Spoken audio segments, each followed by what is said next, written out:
আগামী জাতীয় সংসদ নির্বাচন সুষ্ঠু এবং নিরপেক্ষ হলে জনগণের ভোটের মাধ্যমে বিএনপি ক্ষমতায় আসবে বলে মনে করেন জাতীয়তাবাদী মহিলা দলের সভাপতি আফরোজ আব্বাস।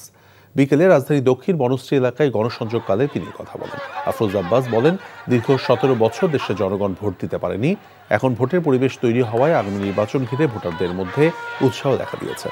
এ সময় মাদারটেক প্রজেক্ট মোড় এলাকা থেকে ঢাকা ৯ আসনে বিএনপির মনোনয়ন প্রত্যাশী সংসদ সদস্য পদপ্রার্থী আফরোজ আব্বাসের পক্ষে তার কর্মী এবং সমর্থকরা বিশাল এক শোডাউন বের করেন।